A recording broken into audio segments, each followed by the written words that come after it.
Bom dia. Vou deixar uma passagem.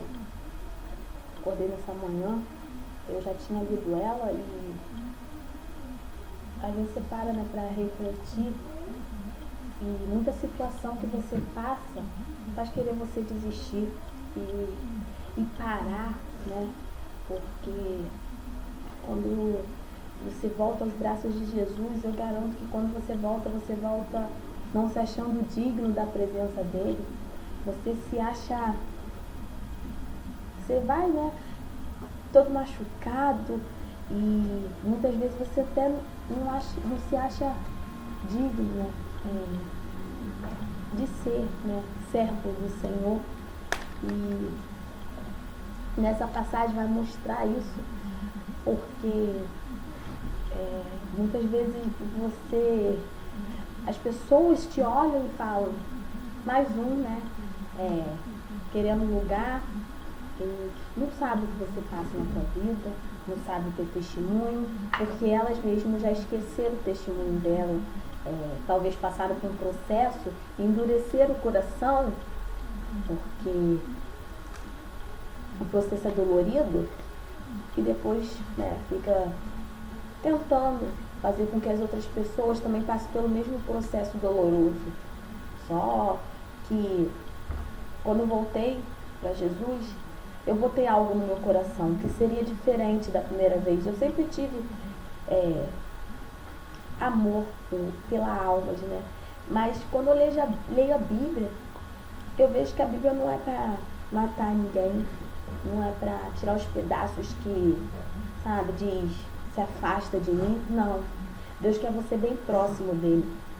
E Deus vem dizer que ele veio, né, venha de a mim aqueles que estão cansados e oprimidos, e eu vos aliviareis. E é isso que eu acredito, é isso que eu falo todo dia para mim, para você, ficar cansado, né? Deus é o nosso refrigério, Jesus é o nosso refrigério. Ninguém dá um filho se ele não ama a pessoa, né? Eu não daria meus filhos por ninguém, mas Deus, ele deu por uma humanidade, o único filho dele, para salvar, para dar amor, para provar que ele ama. E a passagem que eu quero deixar, ela vem mostrar isso, que Deus, ele trabalha com a fé, que muitas vezes você não vai se achar digno, você vai falar, meu Deus, mas eu não posso nem te pedir nada. Mas Jesus vai dizer e vai te reconhecer como aquele que tem mais fé do que a multidão que se arrasta atrás dele, que chama a atenção dele. Ele vai te reconhecer como que tem mais fé, porque isso é bíblico, né? Não estou tentando falar nenhuma heresia, não estou tentando falar nada a não ser o que eu vou ler aqui, porque a palavra de Deus, ela é tão exata, ela move tanto o coração quando você lê, que você não precisa mudar uma palavra, porque tudo que está ali é perfeito. Porque quando Deus, ele pegou a Bíblia e através de um homem, né, ele fez nascer coisas lindas, porque muito tem se visto as pessoas tentando matar sonhos, tentando frustrar, sabe? Tentando dizer, não, você não pode entrar no reino do céu. Quem sou eu para dizer que você não pode entrar em algum lugar? Isso é ninguém. Quem é você para dizer para mim que eu não posso entrar em nenhum lugar? Não é ninguém. Mas Deus, nessa manhã, ele diz, você pode entrar, basta a tua fé. Eu estou aqui de braços abertos, te esperando você de volta. Ou de volta, ou me aceitar como teu primeiro amor, não sei a situação que você se encontra, mas toda vez que eu leio uma palavra bíblica, antes de eu falar para qualquer pessoa, eu pego ela para mim, porque é forte, é tremendo. Eu quero falar do centurião, está em Lucas 7, e diz assim, e depois de concluir todos esses discursos perante o povo, entrou em Cafarnaum, e o servo de um certo centurião, a quem este muito estimava, estava doente e moribundo. E quando ouviu falar de Jesus, enviou-lhes aos anciões dos judeus, rogando que viesse curar o seu servo.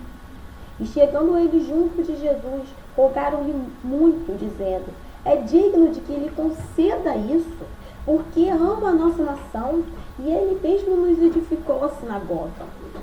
E foi Jesus com eles. Mas quando já estava perto da casa, enviou-lhe o centurião, uns amigos, dizendo-lhe: Senhor, não te incomodes, porque não sou digno de que entres debaixo do meu telhado. Eu vou ler essa passagem de novo que diz: não sou digno de que entre debaixo do meu telhado. E por isso, nem ainda me julguei digno de ir até contigo. Dize, porém, uma palavra, e o meu criado sarará. Porque também eu sou um homem sujeito à autoridade, e tenho soldado sobre o meu poder, e digno a este: vai, e ele vai. Outro vem, e ele vem. E ao meu servo, fazeste isto, e ele faz. E ouvindo isso, Jesus maravilhou-se dele, e voltando disse à multidão que o seguia: digo vós, que nem ainda em Israel tem achado tanta fé. E voltando para casa os que foram enviados, acharam são os servos fiéis. Quando eu peguei essa passagem, eu comecei a ler, eu falei: tá falando do servo, né? Tá dizendo, o servo, ele foi pedir pelo servo, ele mandou pessoas ir lá dizer pro servo. E quando os anciões vão lá falar do servo, ele já bota um currículo dele, né? Não porque ele é digno, né? É porque ele é digno que lhe conceda isso, a cura, entendeu? Porque ele edificou a sinagoga. Mas Jesus não está preocupado com o que você está fazendo, né? Esse servo, ele estava moribundo, quer dizer, ele já estava praticamente morto.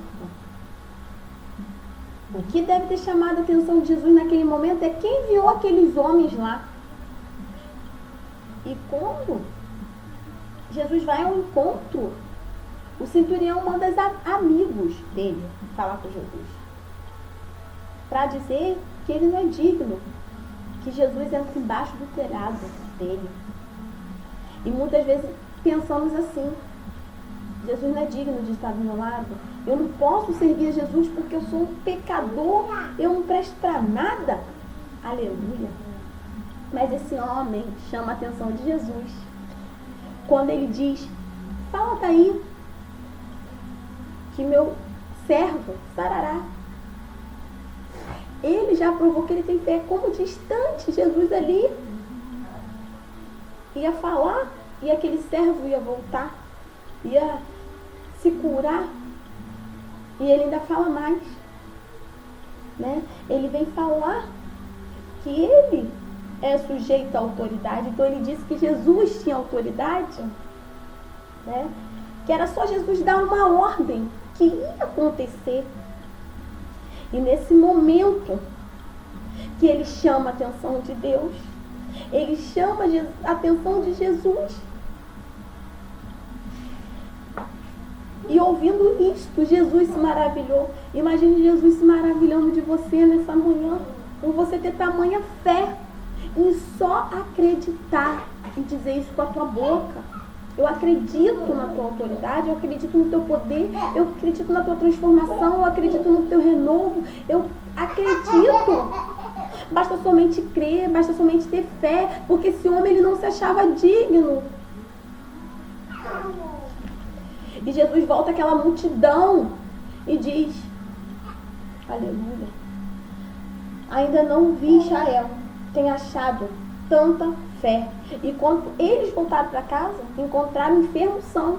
O que eu aprendo com isso? Que o milagre era para o servo.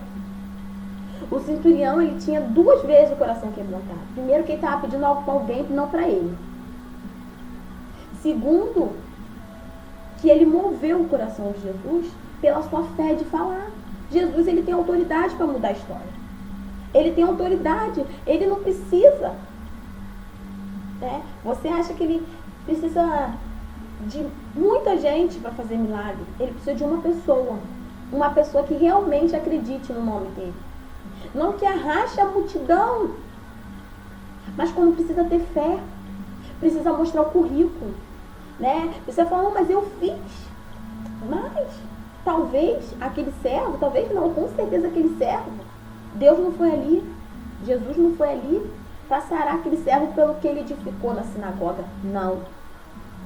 Ele foi ali porque ele queria saber quem é aquele homem, que não podia chegar na frente dele e falar, não, preciso de um milagre, que nem é para mim. É com um servo mesmo. Humilde, porque quando uma pessoa, centurião naquela época, era algo de poder, tinha poder. Quando uma pessoa que tem poder vai pedir por uma pessoa que é apenas um servo, que ia morrer, enterrar e acabou. Não, ele foi humilde. E Jesus ama os humildes. Ele ama as coisas simples. Uma vez eu ouvi isso de um pastor. Jesus, ele não quer nada do que a simplicidade. Ele ama a simplicidade. Ele ama a mim e a você, porque foi ele que nos criou. Eu termino meu vídeo aqui te dizendo, tampa os ouvidos um pouquinho para o que as pessoas estão te dizendo, que você não é nada, que você não vai conseguir nada, que quem é você para falar o nome de Jesus? Você é digno da presença dele. Jesus, ele acredita na tua fé. Ele não acredita no que você fez, não. Ele acredita na tua fé, que move montanha. Aleluia. Eu agradeço, sim, você estar olhando esse vídeo, porque hoje eu sei que eu sou digna do amor de Deus. E Jesus, ele nos ama. E é a coisa mais maravilhosa que tem. Não tem intimidade com o homem, não. Não erra como Adão, ele errou por o simples fato de ter mais intimidade com Eva do que com Deus. Muitas vezes falamos, ouvimos muito a voz dos outros e esquecemos de criar intimidade com aquele que nos criou, que já conhece a nossa essência, que deu fôlego de vida. E quando eu tenho vontade de falar do amor de Deus, é pelo fôlego de vida. Quando eu tenho vontade de ler a Bíblia, é o fôlego de vida, porque a gente lê e fala fôlego de vida para respirar. Não. Fôlego de vida é para exaltar o nome de Jesus, que me salvou e que te salvou. Amém.